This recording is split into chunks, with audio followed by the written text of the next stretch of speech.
चेतावनी, ये वीडियो पूरी तरह से मनोरंजन के उद्देश्य से बनाई गई है। इसमें प्रस्तुत की गई कहानी काल्पनिक है और इसका वास्तविकता से कोई संबंध नहीं है। इस वीडियो का उद्देश्य किसी की धार्मिक या सांस्कृतिक भावनाओं को ठेस पहुंचाना नहीं है। रात के 2 बजे थे। अंजलि अकेली अपने कमरे में किताब पढ़ रही थी। अचानक उसने महसूस किया कि कोई उसके कमरे के बाहर चल रहा है। दरवाजे पर हल्की खटखट की आवाज आई। उसने डरते हुए पूछा, कौन है? लेकिन उधर से कोई जवाब नहीं आया। अंजलि ने हिम्मत जुटाई और दरवाजा खोला। बाहर कोई नहीं था, लेकिन तभी उसकी नजर फर्श पर पड़ी। वहां गीले पैरों के निशान थे जो उसके कमरे के अंदर जा रहे थे। डर के मारे उसने तेजी से दरवाजा बंद कर दिया और पलटकर देखा। कमरे के कोने में एक परछाई खड़ी थी और वो धीरे धीरे मुस्कुरा रही थी।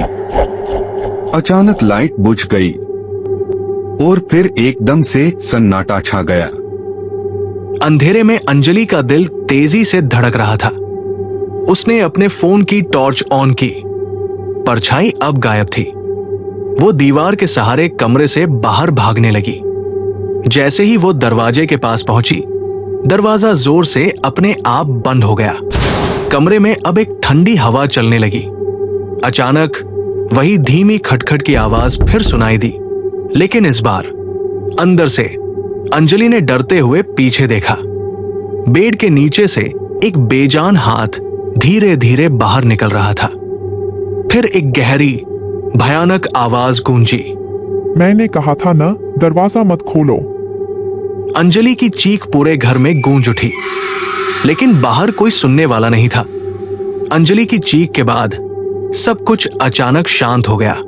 उसने कांपते हुए पीछे मुड़कर देखा। बेड के नीचे से हाथ गायब हो चुका था। वो पूरी तरह जड़ हो गई। तभी उसके फोन की टॉर्च अपने आप बंद हो गई और घुप अंधेरा छा गया। अचानक कमरे के एक कोने से फुसफुसाहट सुनाई दी, तुम भाग नहीं सकती। अंजलि ने हाथ पांव मारते हुए अपने फोन को चालू करने की कोशिश की। रोशनी ऑन हुई तो उसने देखा कि दीवार पर खून से लिखा था, अब मैं तुम्हारे साथ हूं। हवा में अचानक ठंडक और भारीपन बढ़ गया। अंजलि ने किसी तरह दरवाजा खोला और बाहर भागी, लेकिन जैसे ही उसने सीढ़ियों पर कदम रखा, वही परछाई सामने खड़ी थी। परछाई ने धीरे से कहा, अब तुम कभी इस घर से बाहर नहीं जा सकोगी। दरवाजे खुद ब खुद बंद हो गए।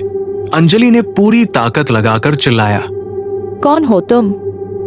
मुझे क्यों परेशान कर रहे हो? परछाई की हंसी गूंज उठी। उसने कहा, यह घर अब मेरा है और तुमने इसे छोड़ने की कोशिश की, इसलिए अब तुम मेरी हो। अंजलि ने पास रखे एक लोहे के स्टैंड को उठाया और परछाई पर फेंका, लेकिन वो परछाई में समा गया जैसे वहां कुछ था ही नहीं। तभी घर की दीवारें हिलने लगी। पंखा तेजी से घूमते हुए गिर पड़ा। अंजलि का दम घुटने लगा। उसे लगा ये उसका अंत है, लेकिन तभी उसकी उंगलियां किसी पुराने तावीज से टकराई जो शायद उसके दादा का था।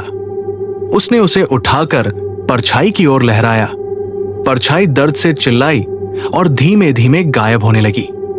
अंजलि को लगा सब खत्म हो गया है, लेकिन जैसे ही उसने घर के बाहर कदम रखा, उसकी पीठ पर किसी ने फुसफुसाया, मैंने अभी खेल शुरू किया है। अंजलि का शरीर ठंडा पड़ गया। उसने पलटकर देखा, लेकिन वहां कोई नहीं था। सांसें उखड़ती हुई वो तेजी से घर के गेट की ओर भागी। गेट तक पहुंचते ही गेट अपने आप जंगली आवाज के साथ बंद हो गया। अब वो घर के आंगन में फंसी थी। चारों ओर अंधेरा और भयानक सन्नाटा। तभी घर की खिड़कियों से लाल रोशनी झांकने लगी और भीतर से वही परछाई दिखाई दी, इस बार और बड़ी और डरावनी। परछाई ने हवा में गूंजते हुए कहा, तुम मुझे खत्म नहीं कर सकती, यह सिर्फ शुरुआत है।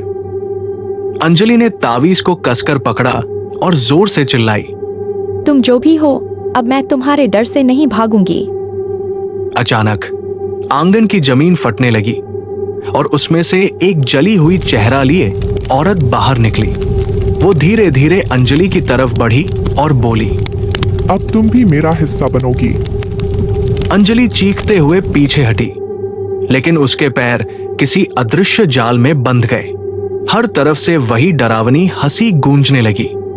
अंजलि ने खुद को उस जाल से छुड़ाने की कोशिश की, लेकिन पैर और कसते जा रहे थे। परछाई और वो जली हुई औरत अंजलि के करीब आती जा रही थी।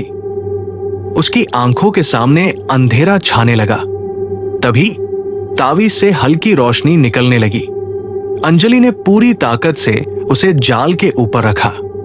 रोशनी इतनी तेज हो गई कि परछाई और जली हुई औरत चीखते हुए जलने लगी। उनके साथ ही आंगन का जाल भी गायब हो गया। अंजलि जमीन पर गिर गई, बुरी तरह कांपते हुए। उसने देखा घर अब खंडहर जैसा लगने लगा था। दीवारें गिर चुकी थी और हर तरफ सन्नाटा था। उसने लड़खड़ाते हुए गेट खोला और बाहर भाग गई।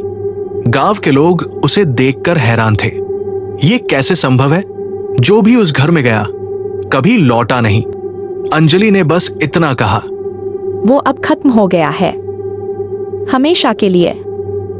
लेकिन जैसे ही उसने तावीज को फेंकने की कोशिश की, उसकी हथेली पर वही खून के निशान उभर आए और एक धीमी आवाज उसके कानों में गूंजी, खेल अभी खत्म नहीं हुआ।